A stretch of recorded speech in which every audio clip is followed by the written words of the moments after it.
चलो नेक्स्ट, अगर हमारा सिलेंड्रिकल कर्व सरफेस है, गॉसियन सरफेस है, देन नेक्स्ट अगर सपोज करो यहाँ पे एक सिलेंडर है इस टाइप से, there is a cylindrical surface, ठीक है, इसका कुछ length, suppose this length is 2r, या length of the cylinder is 4r and its radius is r. In this case a charge is placed here at the center of this cylinder. ये जो charge है वो cylinder के एकदम centre पे placed है, and I have to find the flux. अब इससे क्या होगा, चारों तरफ फ्लक्स पास करेगा, इससे लाइंस निकलेगी इन ऑल पॉसिबल डायरेक्शन, चारों तरफ ऐसे फ्लक्स जाएगा. I have to find the flux passing through the curved surface. इस सिलेंडर में क्या है, एक कर्व सरफेस होगा ऐसा बीच वाला, और ये दोनों डिस्क के जैसा होंगे. तो ये डिस्क से जो फ्लक्स जा रहा है वो नहीं फाइंड करना है, इस पे फ्लक्स कितना पास कर रहा है. Find the flux, find flux passing through curve surface, ये वाला पार्ट, इससे और इससे कितना फ्लक्स जा रहा है. Find the flux passing through curve surface. उस कर्व सरफेस से कितना फ्लक्स पास करेगा, that I have to find. Discharge is situated exactly at the centre. इस पूरा जो सिलेंड्रिकल सरफेस है ना, वो सिलेंडर के सेंटर पे चार्ज सिचुएटेड है, और इस कर्व सरफेस से, ये जो कर्व सरफेस है ऐसा, उसमें कितना फ्लक्स पास करेगा, that I have to find.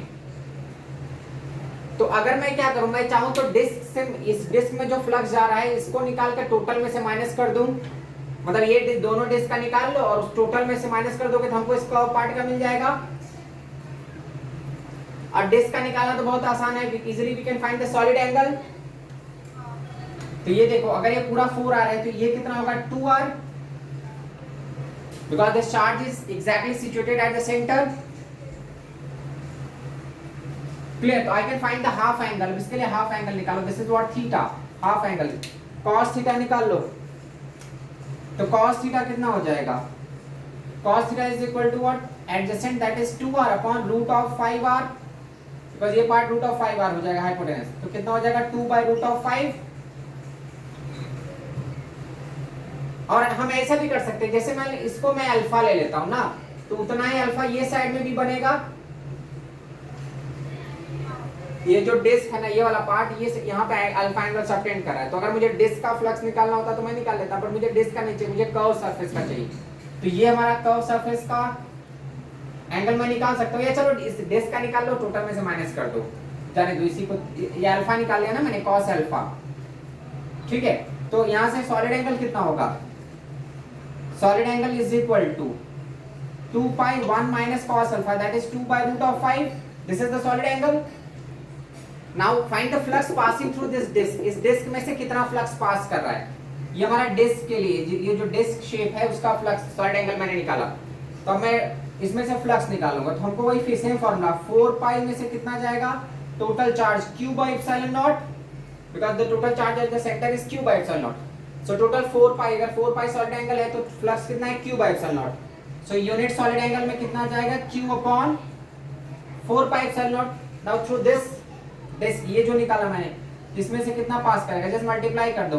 तो q upon 4 pi epsilon naught into 2 pi 1 minus 2 by root of 5. अगर मैं इसको सिंप्लीफाई करता हूँ तो जो डिस्क का फ्लक्स आ रहा है, डिस्क का flux what we are getting, 2 pi cut जाएगा, q by 2 epsilon naught, q by 2 epsilon naught 1 minus 2 by root of 5. This is what the flux passing through the disc. वो जो disc shape है उससे इतना flux जा रहा है इस पार्ट से.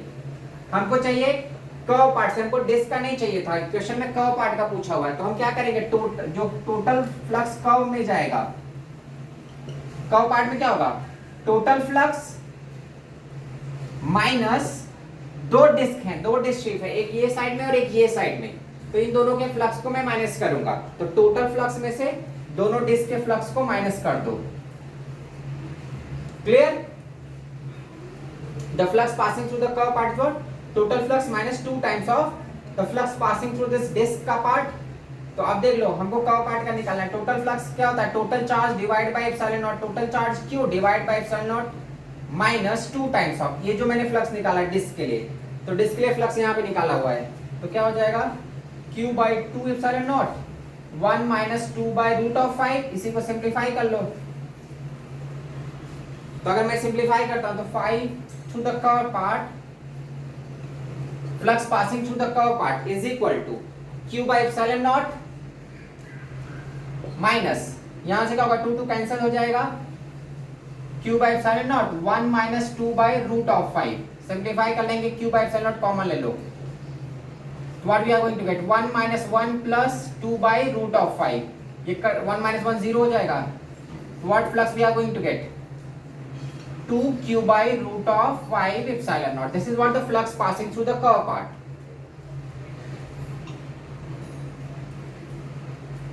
Clear? अब मैं चार्ज का पोजीशन बदलूंगा, then how to find the flux.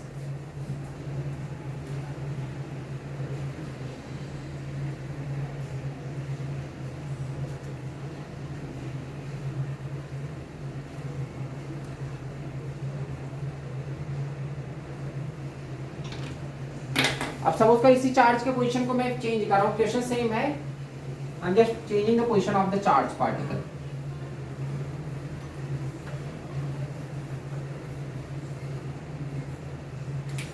Second question, again I have to find the flux passing through the curve part, उस कर्व पार्ट से फ्लक्स निकालना है. चार्ज का पोजीशन में बदल रहा हूं, ये हमारा फिर से वही cylindrical surface, the separation is 4r again. The radius of this part is r. Radius of the cylinder is r and the length is 4r. The charge is situated here. यहाँ पे charge situated है. Clear? Now in this case, when charge is situated here, I have to find the flux passing through the curve part. Curve part का flux निकालना है. मतलब इसमें से कितना flux pass करा है ऐसे curve part में. ये वाला, इसमें डिस्क का नहीं चाहिए, बस केवल curve part का flux चाहिए. This flux I have to find. The flux passing through the curve part. अब क्या करूंगा मैं, ये जो डिस्क होगा इसका और इसका फ्लक्स सेम नहीं आएगा इन दिस क्वेश्चन. अगर मैं इसके लिए फ्लक्स निकाल लेता हूं तो ऐसा नहीं कि उसको डबल कर दूंगा तो ये भी आ जाएगा, इसका फ्लक्स डिफरेंट होगा, इसका फ्लक्स डिफरेंट होगा. क्लियर? बिकॉज अभी ये जो है सिमेट्रिकली सिचुएटेड नहीं है ना, इसके पहले वाले क्वेश्चन में क्या था, वो एग्जैक्टली सेंटर पे था, तो राइट साइड वाले डिस्क का और लेफ्ट साइड वाले डिस्क का फ्लक्स सेम था. बट अभी ये चार्ज कहां पे, इस पॉइंट पे है, तो इस डिस्क का फ्लक्स और इस डिस्क का फ्लक्स डिफरेंट आएगा. ठीक है, पहले चलो मैं राइट साइड वाले डिस्क का, अब इसका पहले मैं एंगल निकालता हूं, अल्फा, ये एंगल है तो पहले उसका सॉलिड एंगल निकालो, ये r है और ये 4r, तो cos अल्फा क्या हो जाएगा, cos alpha is equal to 4r divide by root of 17r, तो कितना हो जाएगा 4 by root of 17. Now find the flux solid angle, ये जो डिस्क है वो कितना solid angle सबटेंड करेगा, तो solid पहले डिस्क का is equal to what 2 pi 1 minus 4 by root of 17. ठीक है, अब इसका मैं फ्लक्स निकालूंगा phi 1, तो मैं वो q by 4 pi q by epsilon naught 4 pi epsilon, ये टोटल फ्लक्स होता है. ठीक है, टोटल सॉलिड एंगल से फ्लक्स इतना जाता है into this part 2 pi 1 minus 4 by root of, वो मैं बार बार नहीं लिखा, 4 पाई के लिए इतना क्यू बाई एप्सिलॉन नॉट था, तो यूनिट एंगल के लिए Q by 4 pi epsilon naught, तो टोटल इस डिस्क के लिए ये सॉलिड एंगल इतना सबटेंड कर रहा है, तो 2 पाई 1 माइनस 4 बाई रूट 17. इसको सिंपलीफाई करते हैं, तो फर्स्ट डिस्क से जो फ्लक्स जा रहा है 2 पाई कट जाएगा, what we are going to get q by 2 epsilon not 1 minus 4 by root of 17. This is what the flux passing through the first disc जो राइट साइड में है. Clear? अब सेकंड डिस्क का double करने पे नहीं मिलेगा, बिकॉज सेकंड डिस्क का फ्लक्स अलग जाएगा. सेकंड डिस्क के लिए जानते हो कितना एंगल फॉर्म करेगा, हाफ एंगल 90 फॉर्म करेगा, बिकॉज ये एकदम यहाँ पे है ना, तो इसका हाफ पार्ट तो इधर छूट गया है, इसका पूरा हाफ फ्लक्स इधर जाएगा इस वाले पार्ट से. क्लियर?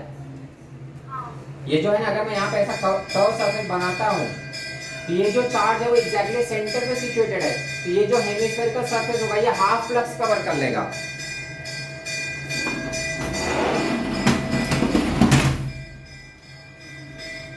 ठीक है, सो जो टोटल फ्लक्स है यहाँ पे, तो ये हाफ पार्ट कवर कर लेगा, तो इसका फ्लक्स कितना होगा 5 2 is equal to what q bye 2 epsilon नॉट, बिकॉज पूरा q चार्ज है, तो टोटल फ्लक्स क्या होता है q बाय एप्सिलॉन नॉट. ये हाफ पार्ट यही खा गया, पूरा ये वाला साइड पूरा हाफ फ्लक्स, बिकॉज ये यहाँ पे एकदम से, तो हाफ फ्लक्स तो इधर ही चला गया, तो इधर फ्लक्स कितना जा रहा है, टोटल फ्लक्स कितना होता है q बाय एप्सिलॉन नॉट, तो हाफ फ्लक्स कितना होगा q बाय 2 एप्सिलॉन नॉट. तो देखो फर्स्ट डिस्क में इतना फ्लक्स जा रहा है, सेकंड में इतना जा रहा है। अब टोटल में से फर्स्ट और सेकंड को माइनस करेंगे तब मुझे कर्व पार्ट का मिलेगा। तो flux passing through the curve part is equal to what, total flux minus the flux passing through the first and second disc.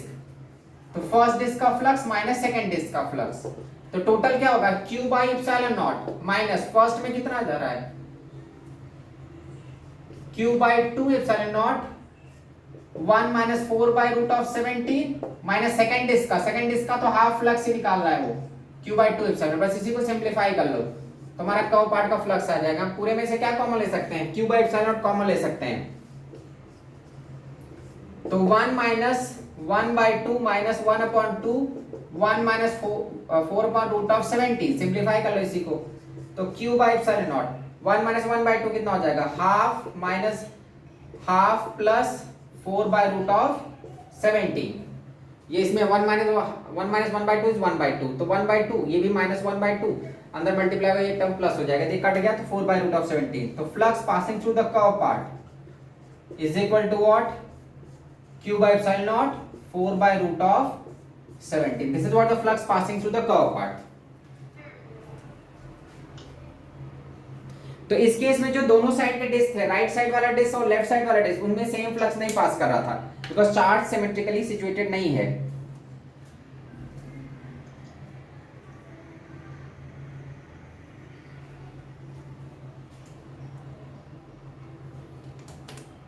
चलो अब नेक्स्ट क्वेश्चन देखेंगे इसी टाइप से हम।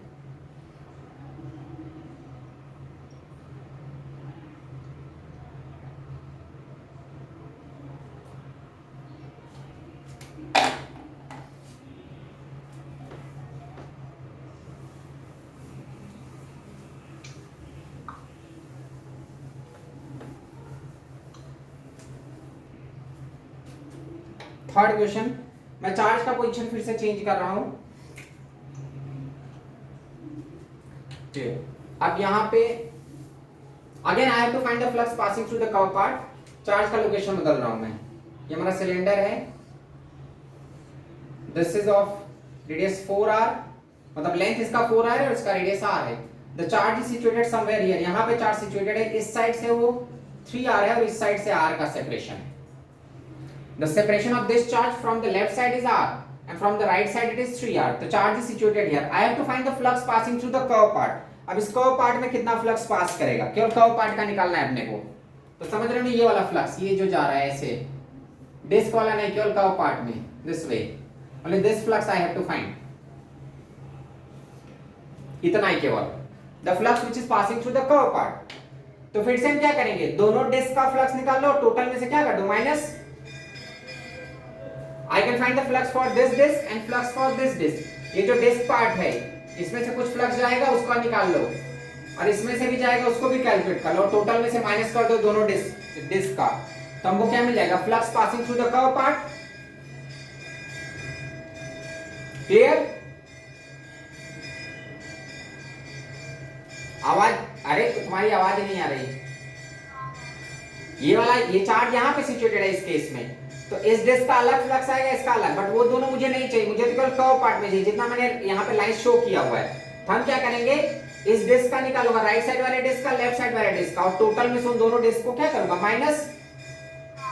तो पहले चलो इसके लिए मैं एंगल सपोज ले लिया अल्फा 1 और यहाँ पे बन रहा है अल्फा 2, तो पहले अल्फा 1 cos अल्फा 1 निकालो, दोनों डिस्क का मैं निकाल रहा हूँ। तो cos alpha 1 is what, adjacent that is 3r divide by hypotenuse, इसका हाइपोटेनस कितना हो जाएगा रूट ऑफ 10r, तो ये आ जाएगा 3 बाय रूट ऑफ 10। दूसरे साइड का अल्फा 2 cos अल्फा 2, तो ये तो 45 बनाएगा बिकॉज ये भी r, कितना हो जाएगा r bye root of 2r, ठीक है, तो 1 by root of 2। Now find the flux, पहले का सॉलिड एंगल, फर्स्ट डिस्क पे जो सॉलिड एंगल आ रहा है 2 pi 1 minus 3 by root of 10, दूसरे वाले डिस्क पे सॉलिड एंगल कितना बनाएगा 2 pi 1 minus 1 by root 2। Clear दिखाई दे रहा है ना? ठीक है, अब दोनों साइड का फ्लक्स निकाल लो। पहले डिस्क में जो फ्लक्स होगा तो वही फिर से 4 पाई के लिए q बाय एप्सिलॉन नॉट, तो 1 के लिए q by 4 pi epsilon naught, तो इसके लिए क्या हो जाएगा q by 4 pi epsilon naught and this whatever side angle we are getting 2 pi 1 minus 3 by root of 10। तो पूरे 4 पाई इसके 2 कैंसिल हो जाएगा। तो फर्स्ट डिस्क से फ्लक्स कितना जा रहा है q by 2 epsilon not 1 minus 3 by root of 10। वैसा सेकंड डिस्क का फ्लक्स निकालो, फिर से वही कहानी 4 पाई के लिए टोटल q बाई 4 पाई के लिए q बाई एप्सिलॉन नॉट, तो यूनिट एंगल के लिए q बाई 4 पाई, तो इसके लिए क्या हो जाएगा q upon 4 pi epsilon naught into 2 pi 1 minus 1 by root 2। इसको सिंपलीफाई करेंगे तो सेकंड डिस्क का फ्लक्स कितना आ रहा है 2 पाई कट जाएगा, फिर से वही q by 2 epsilon naught 1 minus 1 by root 2। What I have to find? I have to find the flux passing through this curve part। तो curve part का फ्लक्स निकालने के लिए क्या करो, टोटल फ्लक्स में से इन दोनों डिस्क के फ्लक्स को माइनस करो। Clear? The flux passing through the curve part is equal to what? Total flux minus flux through the first disk minus flux through the second disk। Total flux तो क्या होगा total charge divide by epsilon not minus phi 1 कितना है q bye 2 epsilon naught q bye 2 epsilon not 1 minus 3 by root of 10 minus second वाले में कितना है same q bye 2 epsilon not 1 minus 1 by root 2, दोनों को माइनस कर दो।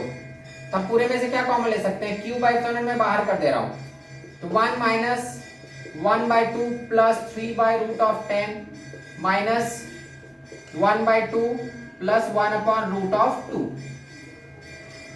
अरे भैया ये 2 सॉरी ये 2 रूट 10 रहेगा, 2 देखो ध्यान देना 2 शायद मैं भूल गया हूं, कहीं प्रीवियस क्वेश्चन में भी मिस्टेक ऐसा हो गया, मुझे ऐसा लग रहा है ये 2 मल्टीप्लाई होगा तो 1 बाय 2 आगे भी 2 जाएगा, ठीक है।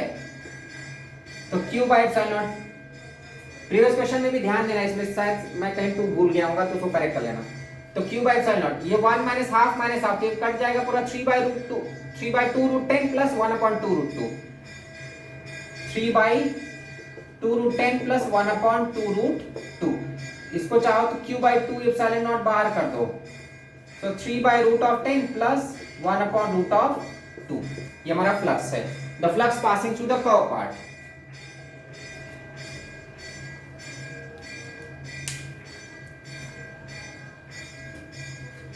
Clear?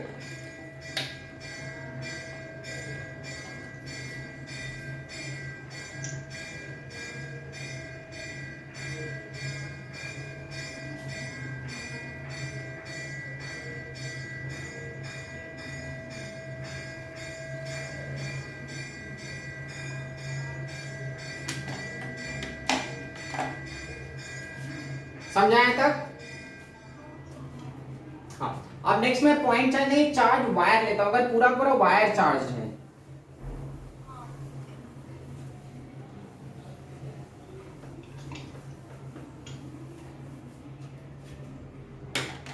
If a wire is charge. Next question 4, मान लो यहाँ पे फिर से वैसा ही हमारा सिलेंडर है और उसके सेंटर से एक चार्ज वायर पास किया हुआ है, मान लो इसमें प्लस चार्ज है, बट चार्ज सेंट्रलाइज नहीं, मतलब एक पॉइंट चार्ज नहीं, ये पूरे वायर पे चार्ज फैला हुआ है and its surface charge density is plus lambda. The length of this wire cylinder is L and its radius is R। Now I have to find the flux passing through the, अब यहां पे देखो इस case में क्या होगा, जो lines होंगी ना इलेक्ट्रिक लाइंस, तो ये पूरा वायर पे चार्ज फैला हुआ है, तो इलेक्ट्रिक लाइंस इस टाइप से जाएंगी ऐसे दिस वे। तो जो फ्लक्स होगा ना वो केवल कर्व पार्ट से ही पास करेगा, जो डिस्क है उससे कोई फ्लक्स नहीं निकलेगा, बिकॉज ये फ्लक्स तब होता है ना जब उसको क्रॉस करते हुए जाए। ये जो लाइंस हैं वो डिस्क के पैरेलल हैं, तो देखोगे ना तो इलेक्ट्रिक फील्ड और एरिया 90 डिग्री पे, इलेक्ट्रिक लाइंस ऊपर है और एरिया 90 इस साइड में है, तो अगर इलेक्ट्रिक फील्ड और एरिया 90 डिग्री पे है तो फ्लक्स जीरो हो जाता है। तो इस दोनों डिस्क से फ्लक्स पास नहीं कर रहा है, इससे फ्लक्स जीरो है और इस डिस्क से भी फ्लक्स क्या है जीरो। इसके पहले जो क्वेश्चन हम सॉल्व करते थे उसमें पॉइंट चार्ज होता था, वो चार्ज यहाँ पे रखा है तो चारों तरफ लाइंस जाती थी, लेकिन ये वायर की वजह से इन दोनों डिस्क पार्ट में कोई फ्लक्स नहीं जाएगा, पूरा पूरा फ्लक्स किसमें से पास करेगा, कर्व पार्ट में। क्लियर? तो आप again find the flux passing through the curve part. Flux passing through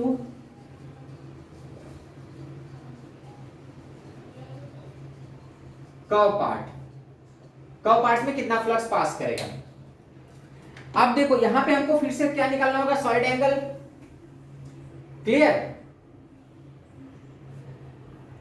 solid angle निकालना किस पे है, वायर पे।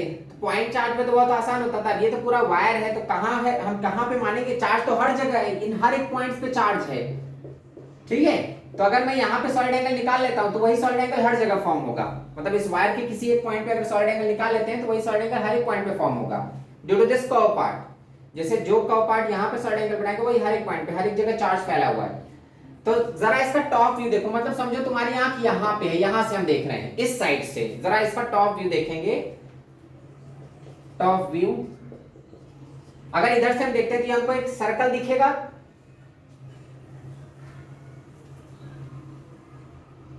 अरे दिखेगा या नहीं दिखेगा, नहीं दिखेगा। अरे यहाँ पे आंख रहेगी, अगर इधर से हम देखेंगे तो ये सर्कल नहीं दिखेगा हमको। हाँ ये दिखेगा, पीछे वाला नहीं। हाँ ठीक है, तो हमको सामने का एक जगह तो दिख रहा है, तो वहां से हम सॉलिड एंगल बना सकते हैं। तो चलो यहाँ पे पहले एक टॉप व्यू, मतलब इधर से देखते हैं सिलेंडर को।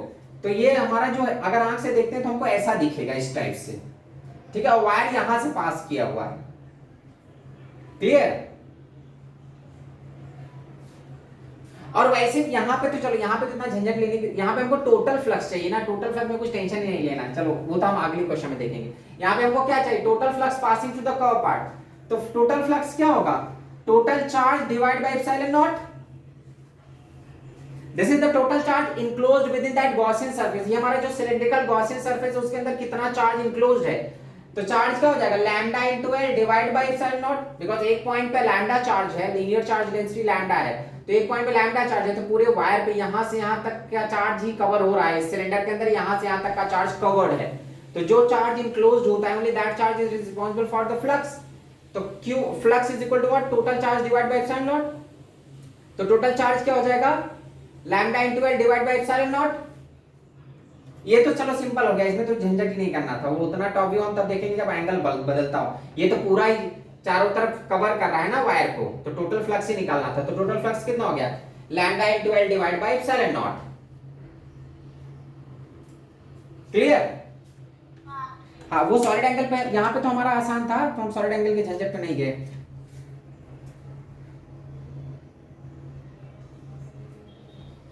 अब अगर सपोज कर वायर से एकदम सेंटर से नहीं पास कर रहा है,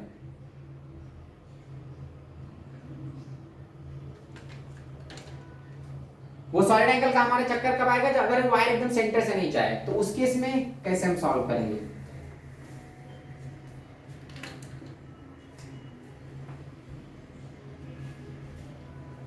चलो नेक्स्ट देखते हैं, suppose this wire is not passing through the centre. ये हमारा जो सिलेंड्रिकल सरफेस था ना, इसका रेडियस r है, and this wire is passing through this point, यहां से ऐसे वायर जा रहा है, ये हमारा वायर है जिसका सरफेस चार्ज डेंसिटी है प्लस लैम्डा, दिख रहा है।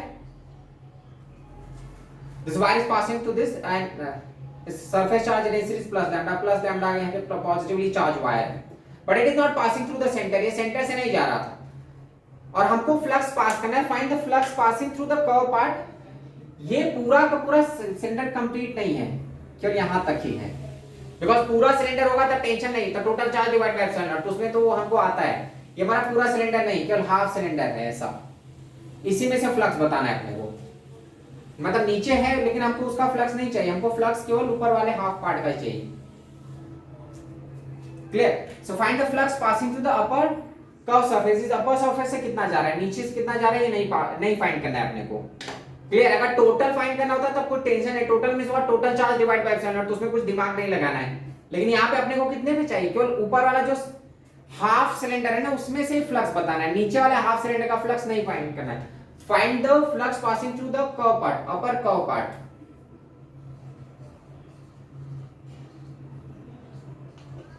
कर्व हाफ केवल ऊपर वाले हाफ सिलेंडर से बताना है, नीचे वाले हाफ सिलेंडर का नहीं फाइंड करना है। क्लियर, अब यहां पे देखो सॉलिड एंगल का झंझट आ गया, टोटल नहीं निकाला था, टोटल निकालना था तो फिर आसान ही था। टोटल में से क्या होगा, total charge divide by epsilon, तो टोटल तो हमेशा हमेशा आसान होता है गॉस थ्योरम में, लेकिन यहाँ पे इस पॉइंट में हमको अपर इस वाले सिलेंडर के लिए निकालना है। तो अगर मैं ये डॉटेड वाले के लिए निकाल लूं तो टोटल में से उसी को माइनस कर दूंगा, अगर मैं ये जो डॉटेड नीचे वाला पार्ट है इसी को निकाल, इसका इससे जो फ्लक्स जा रहा है उसको अगर मैं कैलकुलेट कर लेता हूँ लोअर हाफ का अगर मैं कैलकुलेट कर लेता हूँ, इसका पोजीशन ले लो r/2, या एक काम करता हूँ मैं इसका रेडियस 2r लेता हूँ, इस सिलेंडर का रेडियस 2r और ये सेपरेशन r लिया मैंने, इससे कैलकुलेशन आसान रहेगा। मतलब सिलेंडर का रेडियस 2r है सेंटर से, और ये वायर का सिचुएशन r है, मतलब वो सेंटर से नहीं पास कर रहा है वायर, r डिस्टेंस ऊपर है, हाफ ऑफ द रेडियस से पास कर रहा है। तो if I can find the flux passing through the, ये जो नीचे वाला पार्ट है इसका अगर मैं फ्लक्स निकालूं तो टोटल में से माइनस कर दूंगा तो अपर हाफ का आ जाएगा। अब लोअर, अब यहाँ पे हमको फिर से यहाँ पे टॉप व्यू की जरूरत होगी। जरा यहाँ से देखो, इधर से अगर देखते हैं तो हमको स्ट्रक्चर कैसा दिखेगा, ऐसा सर्कल दिखेगा, ये वाला रिंग दिखेगा पूरा डिस्क। डाउट है, हाँ बोलो। अगर हेमिस्फीयर वाला हुआ वायर तो आप टोटल को हाफ कर सकते हैं। लेकिन यहाँ पे प्रॉब्लम क्या है ना कि ये वायर जो है एकदम सेंटर से नहीं जा रहा है, अगर सेंटर जाता तो टोटल को हाफ कर देते, लेकिन वायर ऊपर है थोड़ा सा तो ये ज्यादा फ्लक्स पास कराएगा, डिफरेंट फ्लक्स पास कराएगा। जब वायर एकदम सिमेट्रिकल पोजीशन पे होगा ना तो ऊपर और नीचे हाफ हाफ फ्लक्स जाता है, लेकिन यहाँ पे वायर सिमेट्रिकल पोजीशन पे है ही नहीं, वो ज्यादा ऊपर की तरफ गया हुआ है, तो अपर हाफ में फ्लक्स ज्यादा जाएगा, लोअर हाफ में फ्लक्स कम। जैसे देखो ये अगर कोई चार्ज यहाँ पे हो तो दोनों साइड में, राइट साइड के हाफ पार्ट और लेफ्ट साइड के हाफ पार्ट में सेम फ्लक्स जाएगा, लेकिन अगर इस चार्ज को मैं यहाँ पे कर दूंगा तब राइट साइड के हाफ पार्ट में ज्यादा फ्लक्स पास करेगा ना। Clear? if charge is exactly situated at the center, अगर चार्ज एकदम सेंटर पे होता है जैसे यहाँ पे होता है तो दोनों साइड में इक्वल फ्लक्स जाता है, तब तो हम हाफ कर सकते हैं। लेकिन जब चार्ज यहाँ पे होगा तब फिर इधर ज्यादा फ्लक्स जाएगा ना, या ये वाले पार्ट में ज्यादा फ्लक्स जाएगा और ये वाले पार्ट में फ्लक्स कम जाएगा, like that. Clear? If charge is situated here, तो यहाँ पे जो वायर है वायर एकदम सेंटर से नहीं जा रहा है, अगर सेंटर से जाता होता तो आसान रहता, पर ये वायर ऊपर से पास कर रहा है, मतलब थोड़ा सेंटर से ऊपर शिफ्ट कर गया है, तो अगर वायर सेंटर से ऊपर है तो अपर हाफ में ज्यादा फ्लक्स पास करेगा, लोअर हाफ में फ्लक्स कम हो जाएगा। क्लियर? तो आप देखो हम सॉलिड एंगल पे फिर से जाएंगे। अगर मैं इधर से देखता हूं, इस वायर का टॉप ही देखते हैं, इधर से ऑब्जर्व करते हैं तो हमको ऐसा रिंग के जैसा दिखेगा, और वायर अपना यहाँ पे है, सेंटर से कितना दूर r, और इसका रेडियस कितना है 2r। ठीक है? तो ये जो नीचे का मैंने बताया डॉटेड पार्ट, नीचे वाला पार्ट डॉटेड है, ये वाला पार्ट जिसका फ्लक्स अपने को नहीं चाहिए, तो अगर मैं इस डॉटेड पार्ट का, डॉटेड कर्व सरफेस का अगर मैं फ्लक्स निकाल लूं तो टोटल में से माइनस करूंगा तो ऊपर का आ जाएगा अपने को। अब इसका निकालने के लिए फिर से हमको क्या चाहिए, एंगल चाहिए, कितना एंगल सबटेंड कर रहा है, तो ये एंगल हाफ एंगल हमारा चाहिए अल्फा। अब अल्फा निकाल लो तो अब आसान हो गया, हमारा वायर यहां से जा, समझो वायर ऐसा पास किया हुआ है, हम इधर से देख रहे हैं तो ये रिंग अपने को दिख रहा है, wire is passing like this, wire centre से नहीं जा रहा है, यहां से जा रहा है ऊपर, मतलब अपर हाफ के ऊपर चला गया है, सेंटर से ऊपर की तरफ गया हुआ है। So wire is passing like this. Now find the solid angle subtended by this part, ये जो लोअर सिलेंड्रिकल पार्ट है वो इस वायर पे कितना सॉलिड एंगल सबटेंड करेगा, हम उसी को निकालेंगे, फिर उसका फ्लक्स निकालेंगे और टोटल फ्लक्स में से उस पार्ट को माइनस कर देंगे। तो ये हमारा अल्फा हो गया, तो cos अल्फा कितना हो जाएगा, cos अल्फा, मैं अल्फा उसके लिए निकाल रहा हूं लोअर पार्ट के लिए जो मुझे सबट्रैक्ट करना है, तो cos alpha is r upon root of 5r, because ये 2r है तो ये कितना हो जाएगा रूट ऑफ 5r, तो cos alpha is r upon root of 5r, means cos alpha is equal to 1 upon root of 5। Clear? Clear यहां तक? हाँ क्लियर है। ठीक है, तो अब अगर मैं सॉलिड एंगल निकालता हूं तो सॉलिड एंगल क्या हो जाएगा, solid angle is equal to 2 pi 1 minus 1 upon root of 5। ये सॉलिड एंगल किसके लिए है, नीचे वाले के लिए। ठीक है, तो अगर मैं ऊपर वाले, ये हमारे लोअर पार्ट के लिए है, तो अगर मैं अपर पार्ट के लिए निकालता हूं तो टोटल सॉलिड एंगल में से इसको माइनस कर दो, या इसी का पहले फ्लक्स निकालो, चलो नीचे का ही फ्लक्स निकाल लेते हैं, लोअर पार्ट का फ्लक्स, तो क्या हो जाएगा q by 4 pi epsilon, q क्या है, मुझे वायर का चार्ज है उसको मैं बाद में सब्स्टिट्यूट कर दूंगा, तो q upon 4 pi epsilon naught 2 pi 1 minus 1 upon root of 5। ठीक है, ये हमारा फ्लक्स हो गया जो लोअर पार्ट के लिए, लोअर सिलेंड्रिकल पार्ट के लिए फ्लक्स इतना है 2 pi 1 minus 1 by root of 5। तो टोटल फ्लक्स अगर लोअर पार्ट से कितना जा रहा है तो 4 पाई में q बाय एप्सिलॉन नॉट है, तो यूनिट एंगल में कितना होगा q by 4 pi epsilon naught, उसमें इस सॉलिड एंगल को मल्टीप्लाई कर दो। तो ये हमारा फ्लक्स हो गया, flux passing through the lower part. अब टोटल में सीसी को माइनस कर देंगे तो अपर पार्ट का मिल जाएगा। तो जो flux passing through the lower part is equal to q by 2 epsilon not 1 minus 1 by root of 5। तो अगर हमको अपर पार्ट का चाहिए तो क्या होगा, total flux minus flux passing through the lower part. तो टोटल फ्लक्स क्या होगा, q by epsilon naught where q is the charge of the wire. बाद में मैं उसको पुट करने वाला हूं, यहाँ पे पॉइंट चार्ज नहीं दिया, यहाँ पे पूरे वायर का चार्ज है, तो बाद में मैं उस q चार्ज को पुट करूंगा। तो q by epsilon not minus q by 2 epsilon not 1 minus 1 by root of 5। बस इसी को सिंप्लीफाई कर लो, q by epsilon not common ले सकते हैं, तो 1 minus 1 by 2 plus 1 upon 2 root 5। अरे फाइल विल अपना तुम बाद में पलटना, पहले इसको समझो। तो ये माइनस कर दो तो क्या हो जाएगा फ्लक्स,